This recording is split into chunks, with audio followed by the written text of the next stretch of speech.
Hello, Neogenians. Welcome to Dawn of the New Earth. Today, we are taking a deep dive into the darkest power of King Solomon and Sophia's secret role, something that's hardly ever talked about, but incredibly important.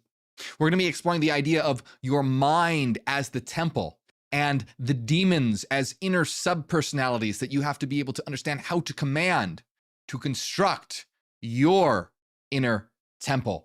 This is really important stuff. We're going to start right away here. I just did a full video on King Solomon, but now we're taking an even closer look at this and exploring the verses and understanding what it really means and how it applies to your life. It's going to be really good. So we're getting started right away. But as always, my friends, remember, this is way more than a channel. We are a revolution of consciousness here to wake the world the hell up. We're making enlightenment go viral. We're spreading what they tried to bury. So make sure you hit like, subscribe, and share to spread this like fire. If you want to help out even more, consider becoming a member. You get access to a lot of great stuff like members only videos. We're having a members only video right after this called, Are the Gospels Actually Forgeries? This absolutely blew my mind when I first understood this, coming from a ex-Christian perspective. Anyway, but there's hundreds of members only videos. As well as you'll get access to free downloads on inner transformation that I've put together, like Kabbalah and tarot, or not tarot, but alchemy and the Tree of Death and rituals, a lot of great stuff. And as always, you can also check out my books as well. And if you're looking for a free way to support, great way to do that is by following me on Spotify. That's a great free way to support because we're reaching a lot of new people over on that platform. So if you have a Spotify account, go follow me there. Links to all of those things are in the description of this video. All right, my friends, so let's get started. Like I said, I recently did a full video on King Solomon and Asmodeus, the king of demons and the building of Solomon's temple. But we're going to take an even closer look at this today and exploring Sophia's role in a deeper way as well. Because one thing that we have to understand here is that if we step back and take a look at who King Solomon is considered to be, King Solomon, his whole shtick, his whole thing, is he is supposedly the wisest man in the world. The wisest man in the world. Well, this links us up directly with the goddess of wisdom, Sophia. Sophia is the Greek word for wisdom, and she is an incredibly important figure in Gnosticism, but she shows up in other books as well, including the Bible itself and a book called The Wisdom of Solomon. You could even call it the Sophia of Solomon. There's a Gnostic book called the Sophia of Jesus Christ. You could call it the Wisdom of Jesus Christ. So we're going to see how all this connects here. Now, first of all, what we have to realize and understand is that when we're talking about King Solomon, the control over the demons, Solomon's ring, the building of the temple, the connection to Sophia, we have to understand that these are all stories that represent a deep inner truth about ourselves and how reality works. They are not literally true. It is not about an actual historic event that happened thousands of years ago or whatever.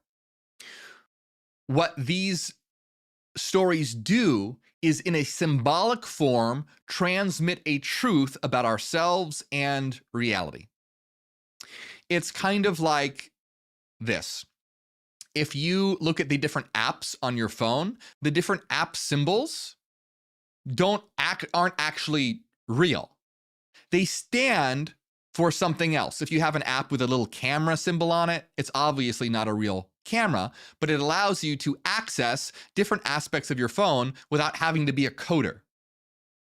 Same thing when you work on your desktop computer. You have like a little trash can and you have folders and you can drag a folder into the trash can.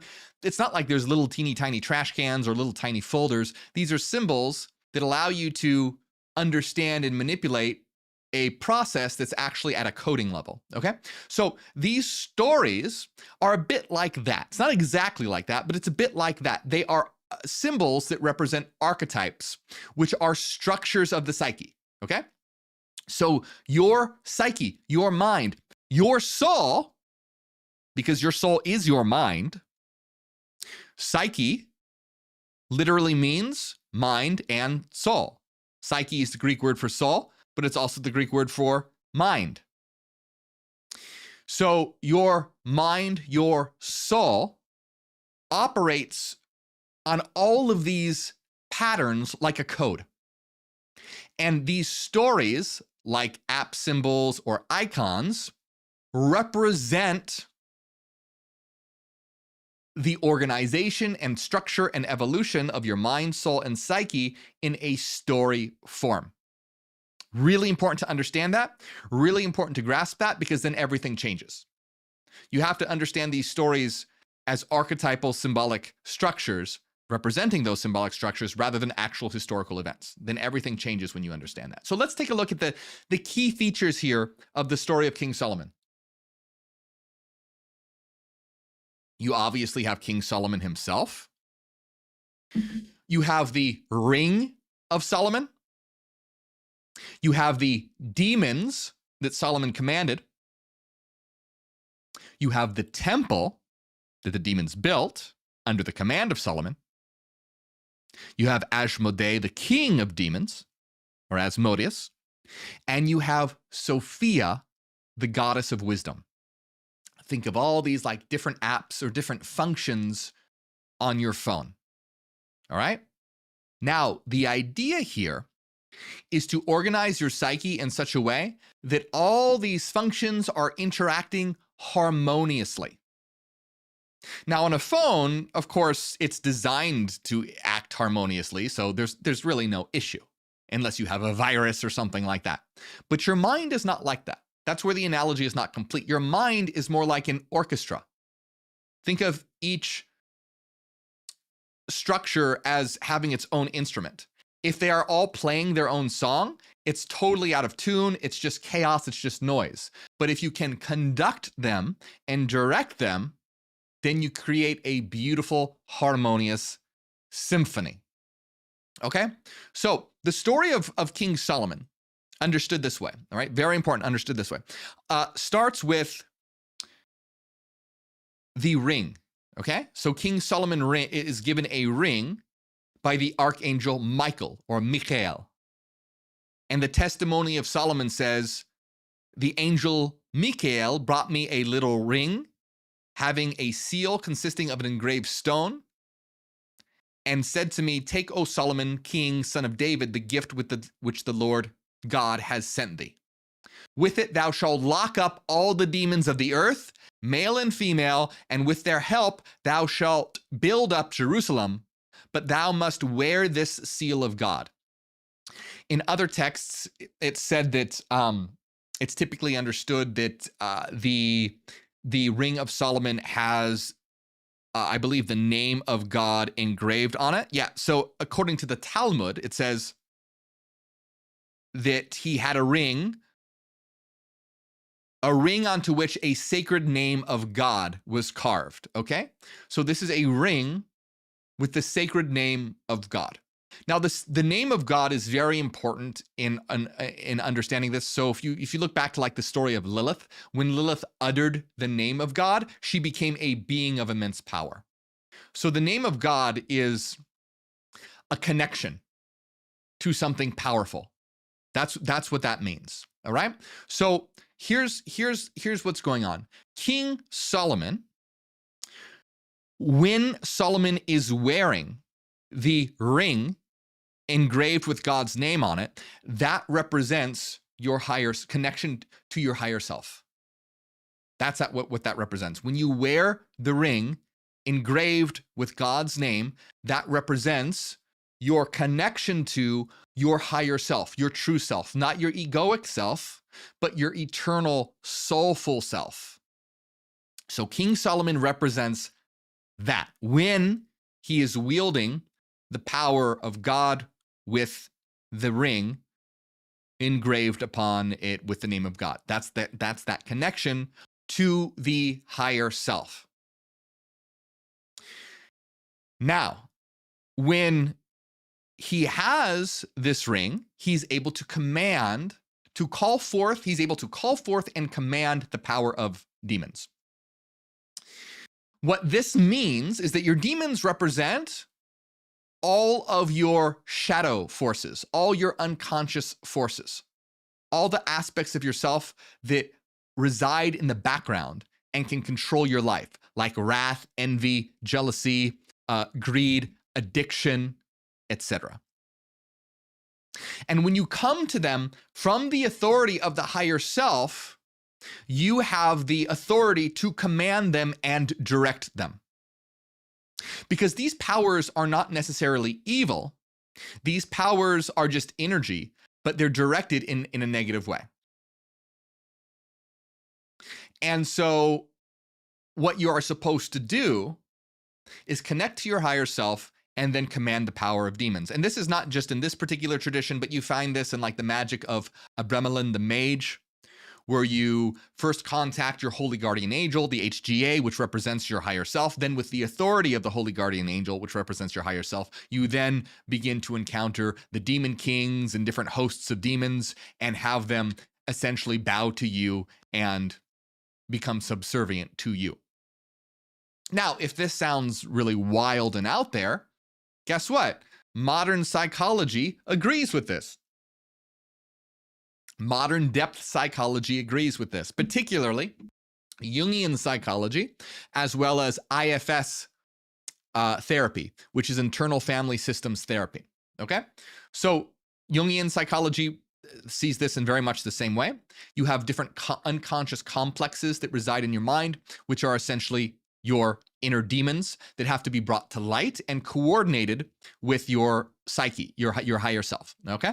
Now, in IFS, it's even more on the nose because in internal family systems, it's basically looked at is that every human has a form of dissociative identity disorder, meaning we are all formed up by subpersonalities.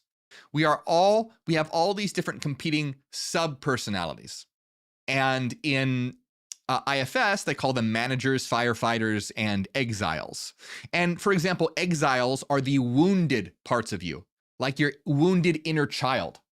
That's a part of you. It's a subpersonality that gets repressed and put in the shadow. And then the managers and the firefighters are often trying to affect you in such a way that they hide the exiles and get you to avoid negative triggers. So for example, the firefighters and managers work in they're also subpersonalities of yours. So for example, a manager may drive you to become a workaholic, because if you're constantly working, you'll become so distracted that you never look within at the inner parts of you that are hurt. So a manager is an inner part of you that has sort of this, it has these long-term sorts of routines to keep you distracted, like working too much. However, a firefighter is different. Let's say that the work of the manager fails and you still get triggered. So someone says something to you that triggers unresolved pain and trauma. A firefighter goes, oh shit, there's trauma occurring. Go drink alcohol. Go do drugs. Go gamble. Distract yourself. So you see the difference. A manager is sort of this planned out way of avoiding the experience of inner trauma. And a firefighter is like, oh no, inner trauma is happening right now. We got to do something about it. Now, these are not good things. Don't go out there and drink and do drugs and gamble. I'm not saying that. But what I am saying is that these are your inner demons. Wrath, envy, jealousy, addiction, gambling, whatever, greed, whatever, all that. These are your inner demons. But if you notice, they're not trying to hurt you. They actually think that they're protecting you. That's the key thing to understand about demons and subpersonalities and parts that the ancients didn't fully grasp. They looked at demons as more as being like something, enemies. But the thing is that these demons think that they're helping you. Like, oh no, inner trauma, go drink alcohol. Well, that's not great. It's going to lead you to become an alcoholic, but it thinks that it's helping. And that's because these subpersonalities, these parts, these demons are functions of the psyche that develop at an early age as a self-defense mechanism. They develop as a self-defense mechanism. But now that you are older, these self-defense mechanisms are no longer serving you. They're hindering you and getting in your way. So, for example, in IFS therapy, what you do is you unblend with your parts. You actually imagine your different parts as beings with a name, and you do an active imagination session where you unblend with them. That is, you so that they're not meshed up within you, but you project them outwards. And then you have a conversation with them, and you come to them from the perspective of the self with a capital S, which is your higher self. And you have that authority, and you come to these different parts and you have a dialogue with them. And this is a long process, but essentially what you're trying to do is reorganize what their role is. Like one that causes you to become a workaholic. You'd have a dialogue with it. You'd ask it what it's trying to protect. You ask it what it would like to do. And instead of judging it or saying it's evil or trying to banish it or something like that, what you do is you reorganize its energy. Like, okay, instead of being a workaholic, how can we take that energy that you bring to the table, like drive, and direct it towards something that's actually helpful in life, right? So you're redirecting that energy. Now, what you'll notice, if this is just demonic evocation. In magic, in demonic evocation, you evoke a demon. That image of the demon is in front of you. It has a name, it has a symbol, and you have a dialogue with it, and you direct its energy. So something like IFS therapy is the same thing as magic and demonic evocation, just with different names and different labels. You're saying firefighters, managers, and exiles instead of, different classes of demons or something like that. So it's really, interesting when you think about it. When you have this perspective, you understand it's kind of almost funny in a certain way that the psychology is just magic and magic is just psychology. So you have all these, therapy sessions, which is demonic evocation. It's just done in a different, instead of wearing a robe, you're lying on a couch. But it's the same kind of idea. It's the same thing that's happening. So like in IFS therapy, when you approach the parts as the self, this is like wearing the ring of Solomon, which is your connection to the higher self. When you wear the ring of Solomon, you're connected to your higher self, and therefore you have authority over demons. Same thing of IFS therapy. When you are connected to the higher self, you unblend with your parts, and you're able to direct your parts from the authority of the self, of your true self. So you have the same sort of thing going on here. So what I'm trying to get across here is I'm trying to show you guys how these stories represent actual processes happening in your soul and your psyche. So when King Solomon is wearing the ring, he's able to command the demons. And what does he do? He builds the temple with the power of the demons. And the temple represents what? Your mind, your psyche. So when the demons are organized, when those dark forces are organized, you're able to construct a glorious temple that is a harmonious psyche. That's what that means. Now, one thing that they did get wrong, though, and it's really important, is they saw the demons as ultimately evil. And so you have the story of Solomon like whipping these demons and basically like treating them like slaves. You don't want to do that. That's not good because these are parts of you. And so think about that. If you're doing this with your inner parts and being like, you better do this, or basically like, fuck you, that inner, it's like it has developed as though it's its own personality. And so through your strength of will, it may obey to some degree, but it won't be in total harmony. It will be looking for a chance to rebel. And you see that in the story of Solomon, when Solomon even when Solomon overthrows the demon king Asmodeus, he's in constant fear of his return. He's in constant fear of his return. This demon that he like whipped and flogged and made build the temple and treated like a slave, and then etc. Solomon's in constant fear, has men surrounding his bed. It says, "Behold the bed of Solomon surrounded by 60 strong men from the warriors of Israel, all of them holding swords and trained in war, each man with his sword on his thigh from fear in the nights."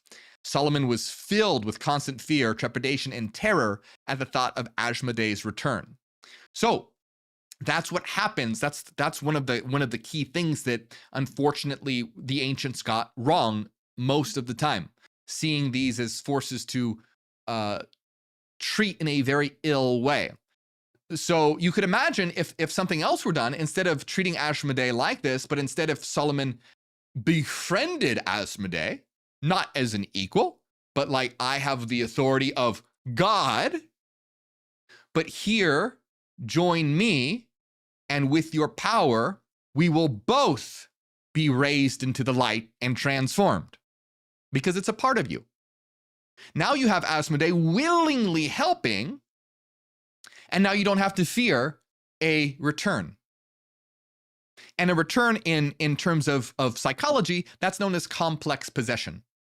When a complex overrides your egoic identity and takes over, and you have outbursts, and you do something stupid, and you go like, oh, I don't know what came over me. That wasn't me. That's not who I am. That's complex possession. That's an inner part taking over and controlling you, which is equivalent to demonic possession, or like Asmodeus' return, something like that. Because Asmodeus actually was on Solomon's throne for a while because he overthrew Solomon. Well, we'll talk about that in a minute. But that's what I really want to hammer home here. By the way, I want you to let me know in the comments if you guys like these deeper dives, because I already did a video on King Solomon. I put forward like an edited video, but I've been playing around with the idea of doing additional supplemental videos afterwards, going even deeper. So let me know if you like that, because that's what I'm doing today. And if you do enjoy that, we'll continue doing that for the videos that I put out. Okay, but this is what I'm really trying to get across here, is to see what's actually going on, the processes that are actually happening. All right. So when King Solomon is connected to the higher self, he's wearing the ring engraved with the name of God, he's able to command the power of demons. Unfortunately, he treats them in an ill way, in a negative way, thus he's always in fear of them. But nonetheless, he's able to coordinate their energy, and they build the temple. And that's like you coordinating your parts, that the chaotic with energy within you, to build a harmonious psyche. Instead of your parts fighting each other, because they're subpersonalities. They will fight each other. They'll fight you. Think about it like this. You have a part of you that wants to eat junk food all day, and you have a part of you that wants to work out and go on a diet. The very fact that you have this struggle shows that you have various parts to you. If you didn't have various parts, if you were wholly unified with no parts whatsoever, there would not be a question of it. You wouldn't be torn. You wouldn't have things pulling you in different directions. You wouldn't have this inner tug of war. The very fact that you do displays the fact that we are made up of these complexes or subpersonalities or demons and angels, whatever you want to call them. The angels and demons, heaven and hell, the temple, it's all in our head, in our soul. The structure of our eternal essence organizing itself. That's what's happening here. So we want to organize our inner psyche by harnessing these forces and coordinating them. That's what you do in IFS therapy. You have a dialogue with them and you organize them and you coordinate with them. That's also what's known as individuation in Jungian psychology. Individuation means individuate, becoming a one, a unit, a whole. And so that's what you're doing. You're creating this noise into a symphony. And that's the story of King Solomon wearing the ring, commanding the demons to build a glorious temple, a individuated psyche. Again, the mistake that Solomon made was that he didn't treat them well, he treated them poorly, and that's just treating yourself poorly. It might work for a little while, but you're always going to be in fear of those parts of you, those parts of you rising up. All right. So let's talk about Sophia now. Now, what's interesting here, this is rarely talked about, but Solomon is considered the wisest man in the world. Okay? Solomon is considered the wisest man in the world, and he has this connection to Sophia. Sophia is the goddess of wisdom. Now, in Gnosticism, Sophia is an incredibly important figure. In Gnosticism, if you follow my work, you know that Sophia is an incredibly powerful being known as an eon. And Christ is even sometimes considered an emissary of Sophia, or sometimes even an avatar of Sophia. Sophia is this eon, and remember though, this all represents the aspects of yourself. Okay, so what does Sophia represent? Sophia represents wisdom, and it's the wisdom, the inner wisdom, that allows for the connection to your higher self to occur. Okay, when you are connected to the wisdom of Sophia, that means you have cultivated the aspects of yourself necessary to connect to your higher self. And these symbols are everywhere. So if you're familiar with like tarot cards, the high priestess is that function. The high priestess is that function. Same thing in Kabbalah. It's the path from Tiferet to Keter, the crown, the inner solar self to the crown, the higher self. In Jungian psychology, that's just called the inner self axis. Axis, A-X-I-S. The inner self, I'm sorry, what did I say? I mean, it's the ego self axis. The ego self axis, okay? It connects the ego to the self. And so whatever you want to call it, that's, if you want to use psychological terms, you'll call it the ego self axis. If you're talking in Gnostic terms, you talk about Sophia. If you're talking in terms of tarot, you talk about the high priestess. If you're talking in terms of Kabbalah, you talk about the path from Tiferet to Keter. But you see, it's all the same damn thing. But a lot of these people will take it to be literally true and then fight to the death with each other. I'm sure you can imagine some psychologists that would perhaps laugh at like the idea of magic. Now, if they're good Jungian psychologists, they probably wouldn't, because Jungian psychologists are pretty damn smart and understand the power of symbol. But you see what I mean, right? Where you can have these different competing, but it's the same thing. It's like a bunch of different it's like, imagine the same product, but with different packaging. But it's the same thing. It just has a different package. So we talk about Sophia, the high priestess, or Tiferet to Keter, or the ego self axis. It's all the same thing. So the wisdom, Sophia, represents you unlocking your inner knowledge and intuition and gnosis to be able to forge that connection to your higher self, to have that connection to your true self, to your higher self. And then what you're able to do is sit on the throne as the servant of the higher self. But what you are is the higher self, but your ego becomes the servant of the higher self. So your ego is just another subpersonality. It's another part. It's not who you truly are. You are not your ego. Your ego is just another part. It's just another complex, just like any other complex that you may have. That's what it is. An ego is just a complex. and it can be overridden by other parts of you or other complexes. Your true self is the higher self, which is your center and the totality. So to be connected to your higher self is to unlock the wisdom, intuition, knowledge, and understanding to become aware of your higher self and then become in service to it. But that's you. So you're in service to yourself. So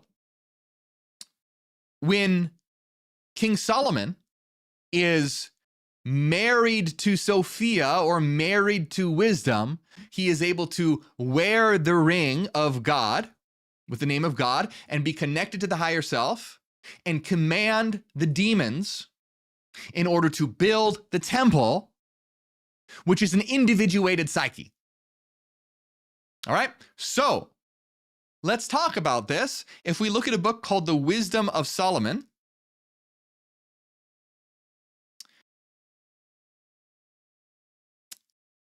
The Wisdom of Solomon says this: I learn both what is secret and what is manifest, for wisdom, with a capital W, meaning a name.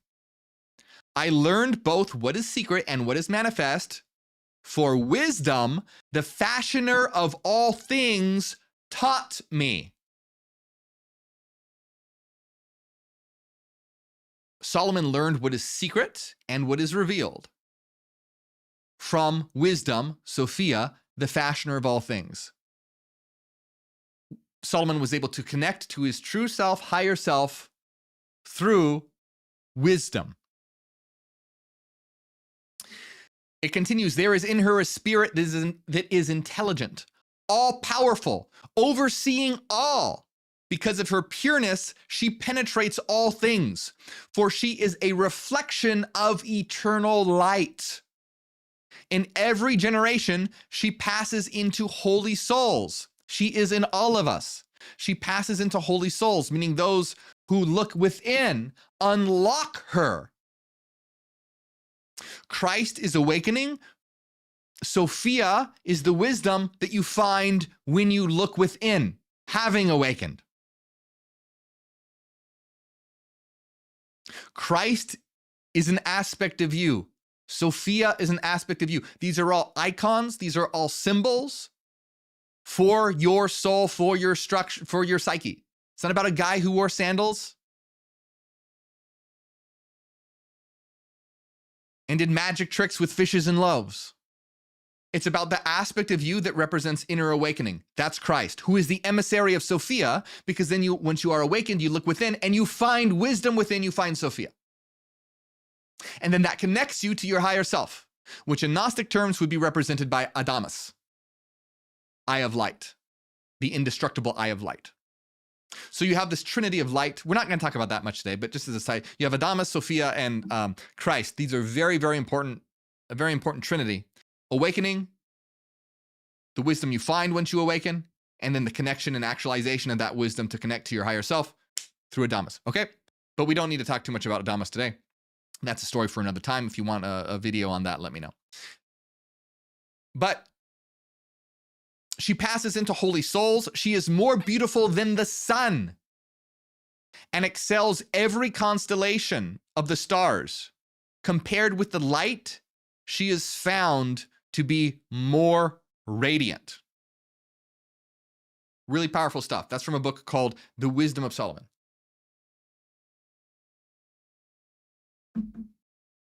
Now, according to Gnostic tradition, Sophia is an emanation from the One, the monad, the great invisible spirit, and is much more powerful than the God of the Bible. The God of the Bible is actually her accidental creation, or a shadowy creation of Sophia's. So according to Gnosticism, Sophia is the mother of the God of the Bible, who's considered a dark being. But ultimately, she's the responsible for the creation of everything. Everything material, that is.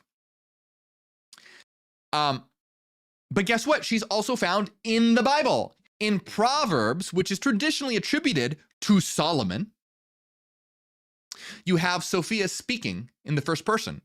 And Sophia says, the Lord created me at the beginning of his work. I was beside him like a master craftsman.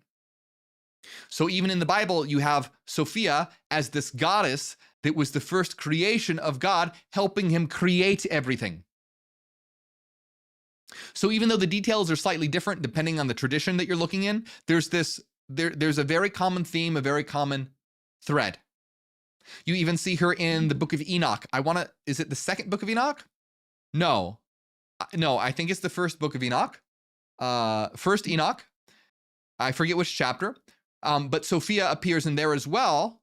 And she wants to dwell in humanity, but she's unable to find a place to dwell, meaning humanity has cut itself off from wisdom. You see how these stories aren't literally true? They're symbols. They're a way to articulate the evolution of ourselves and humanity. Okay, so here's the thing. So Solomon, the wisest man in the world, is obviously connected to Sophia. And metaphorically speaking, we could say he is married to Sophia in that way.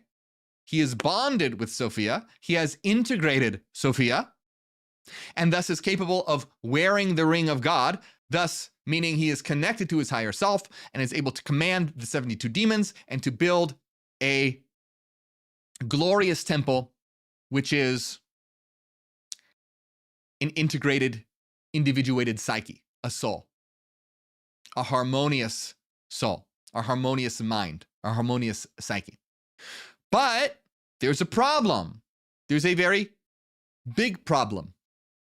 Because what happens is that Solomon begins to stray away from the Lord. Now, metaphorically speaking, allegorically speaking, it means Solomon is straying from his higher self. He's letting his ego take over. And so what happens? Well, in the Bible, it says that he had, get this, okay?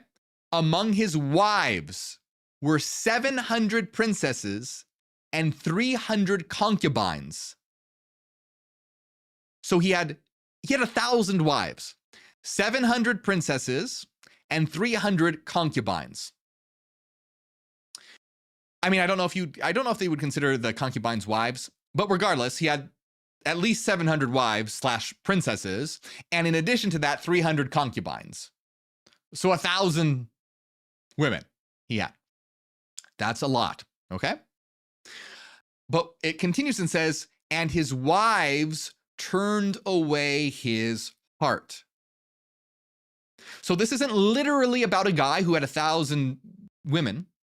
It's about someone who cheated on Sophia, strayed from wisdom.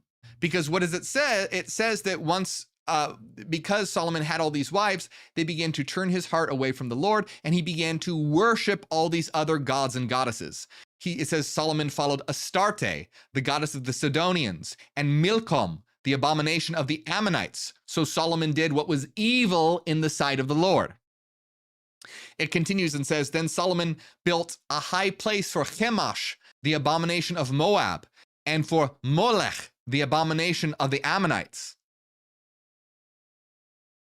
And so what happens is that Solomon begins to worship these other gods, which means the ego is no longer in service to the higher self, the one true God. Remember, look, I'm an ex-Christian, so I obviously don't believe in one true, none of that bullshit. But we're interpreting it symbolically, esoterically. And that's what it means. The one true God is you.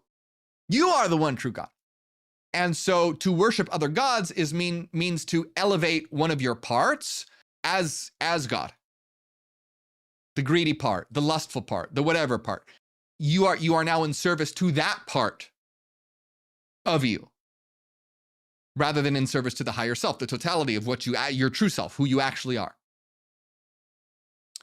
And so you have abandoned wisdom. You are no longer connected to your higher self. You're no longer in service to the higher self.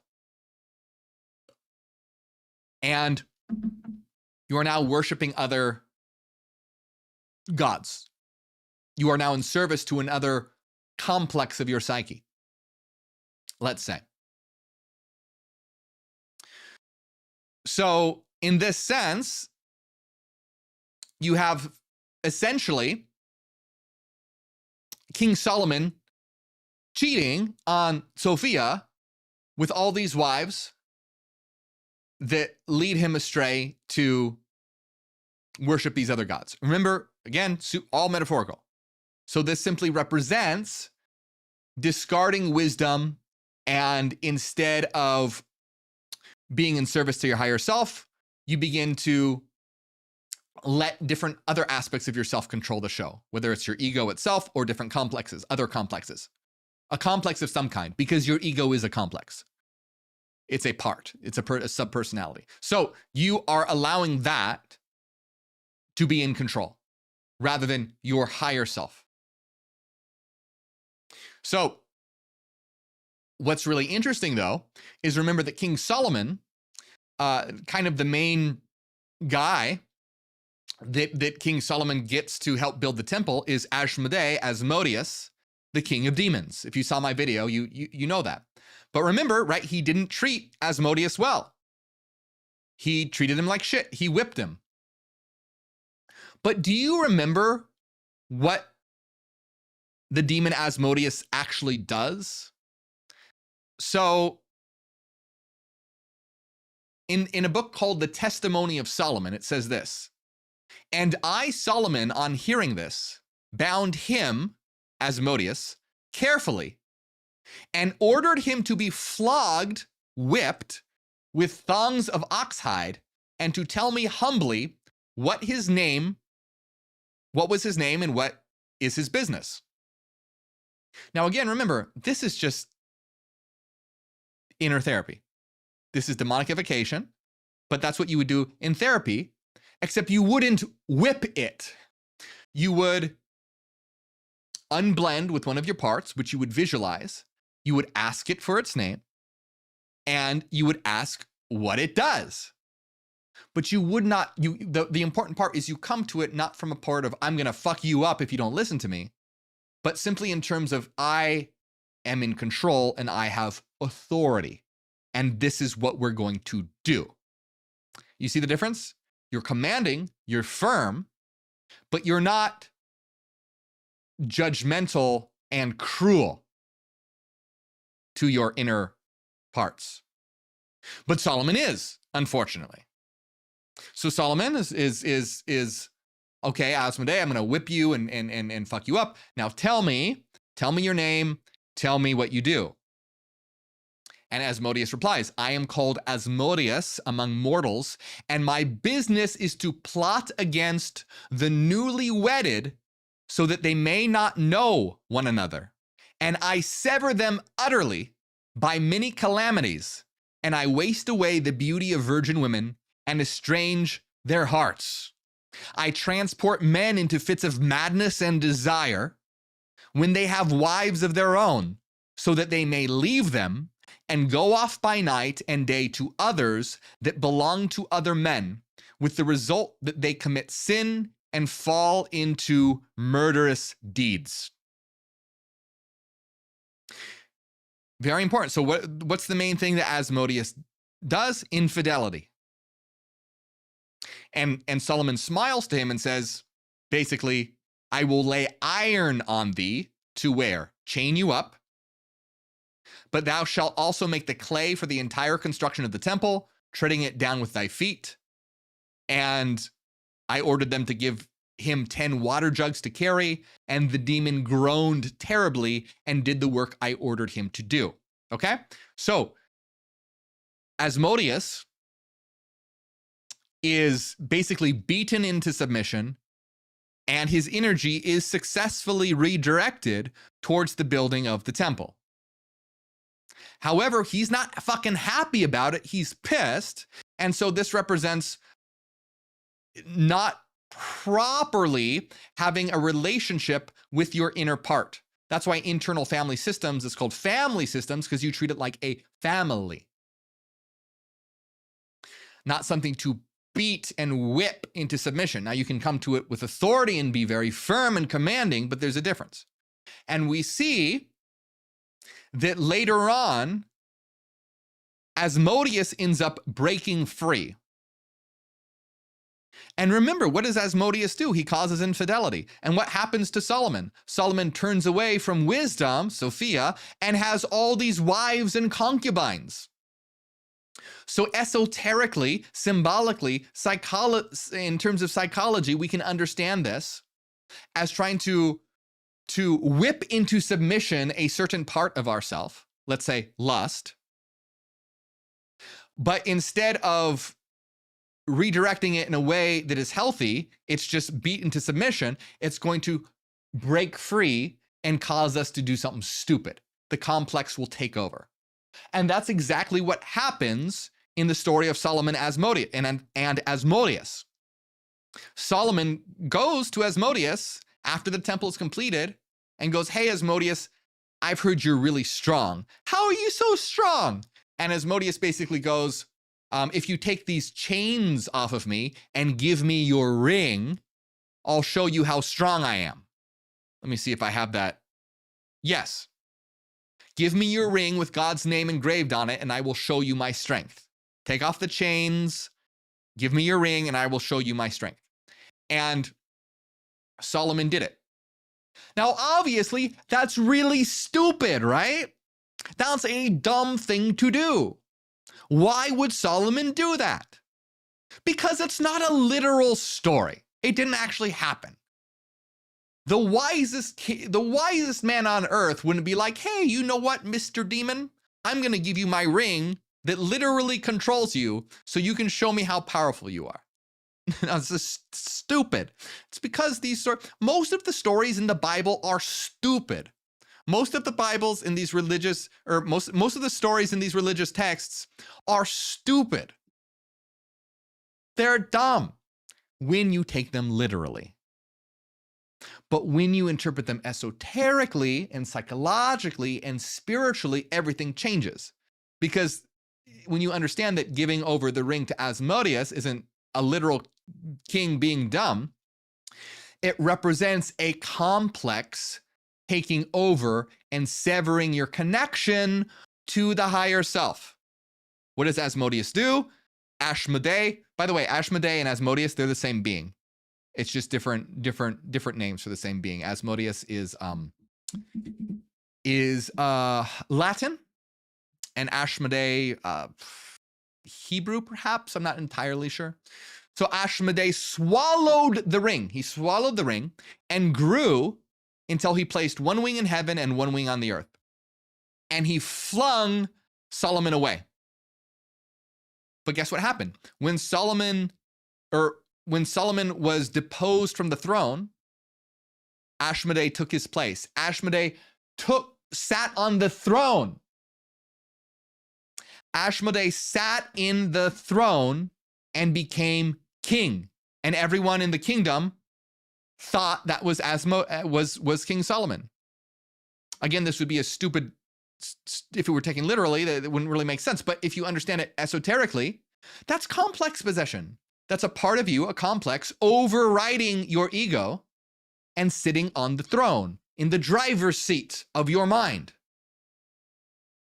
Ashmodei has taken over. And there's a lot more to this. Ashmodei begins to do a lot of weird stuff, like sleep with all of Solomon's wives. He even sleeps with Solomon's mom, which is really creepy when you think about it, because he was obviously looking like Solomon, because everyone thought he was Solomon, and he sleeps with his mother as Solomon. Really weird shit. Ashmodei is the demon of, "Help me, step bro, I'm stuck." So Ashmodei is obviously all, again, if you take this to be literal, weird fucking story. But if you understand, this is the complex of lust taking over and controlling your life. And you're just, doing all these things.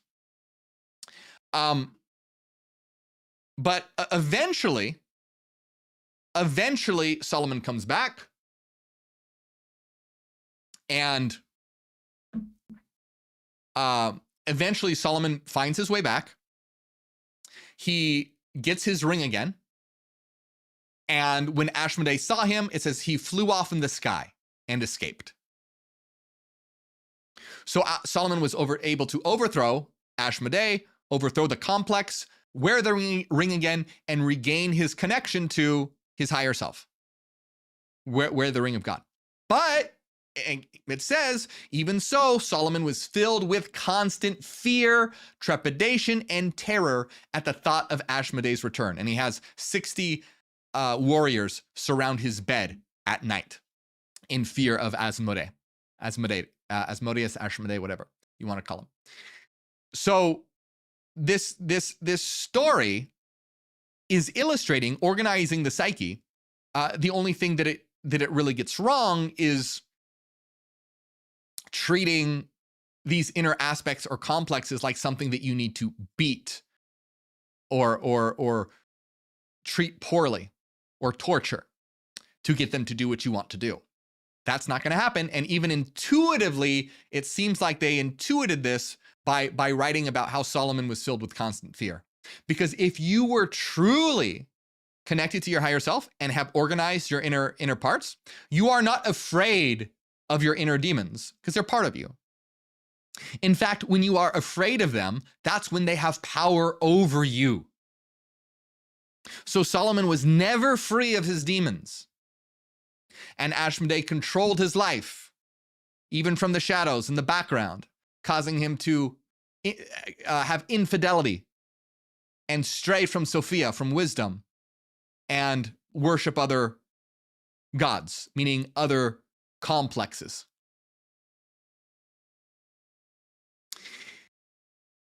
And so you can see how Sophia is an incredibly important story. She doesn't get brought up that much in context of Solomon, but literally Solomon is considered the wisest person. He's obviously in connection with Sophia.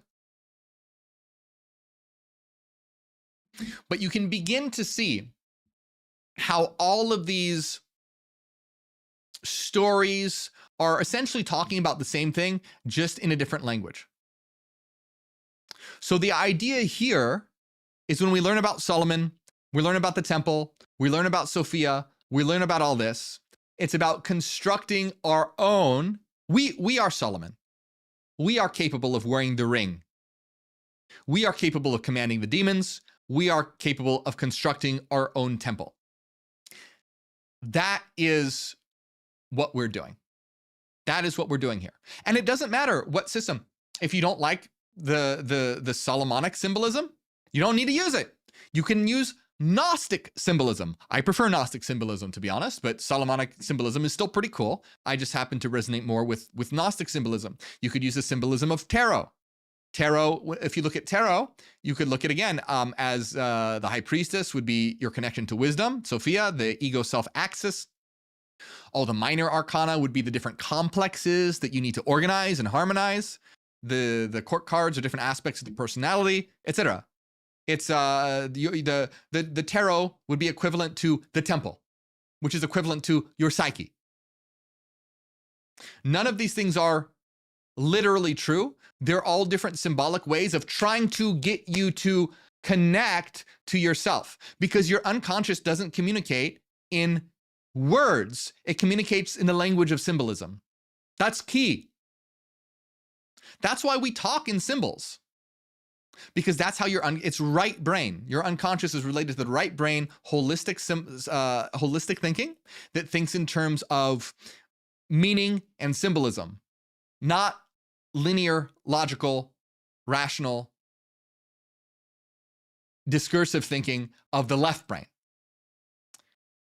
If we were trying to understand the objective nature of reality, then that's when we would engage in left brain thinking with regard to mathematics and logic and philosophy, etc. But when we're trying to make a connection to our inner world, that's when we use the language of symbolism. That's why these symbols are so important to integrate and understand, because that's how you begin to forge that link to your unconscious. That's how you're able to do that.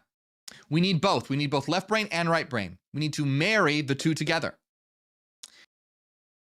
So I hope you can see how this all connects. As always, I want you to let me know in the comments if there's something that you need explained more or something you'd like me to go into more detail about. And also, as I said, let me know if you like these deeper dives. If you want to see more of them, I enjoy doing them. And I think sometimes it's very, very well suited to have the time to really go deeper into these concepts. So let me know if you like that in the comments. I definitely appreciate your comments. I always read your comments, and it helps me know what direction in terms of content creation to go. And as always, my friends, I want you to remember this is way more than a channel. We are a revolution of consciousness, waking the world the hell up. So hit like, subscribe, share to make this shit spread like fire. We are making enlightenment go viral. We have millions of views a month just on YouTube alone, which is insane. So let's make that fire even bigger. Like Jesus said, I have set the world on fire. Look, I watch it as it blazes. So if you want to help out even more, consider becoming a member. You get access to a lot of great stuff like free downloads on inner transformation, alchemy, Kabbalah, ritual work, tree of death. You also get access to members only videos. We're having a members only video right after this, and it is called, Are the Gospels Actually Forgeries? What the church doesn't want you to know. This absolutely blew my mind when I first heard about this, coming from the perspective of an ex-Christian. It's really good, very important information. So we're going to be talking about that. There's hundreds of members only videos at this point, and you get access to all that at the Pathfinder tier or higher. I appreciate it very much. And if you're looking, you can also check out my books, by the way. And if you're looking for a free way to support, you can check out my Spotify account. Follow me on Spotify. I have a podcast on Spotify where you can find these videos, and follow me there. It helps reach a entirely new audience over on Spotify. So if you have a Spotify account, it's completely free. Go follow me. Links to all of these things are in the description of this video. And as always, my friends, I'm going to give a big shout out to everyone who supports. You guys are great, especially Renaissance Fairy, Cassidy, Angela, Dallas, Nusalina, Chris Magistus, Eric Lewis, Saul, Sandy, Tornado, Son of God, Solange, Trickster, Angel, Banshee, Pop Out, Hyper Saiyan, and everyone else.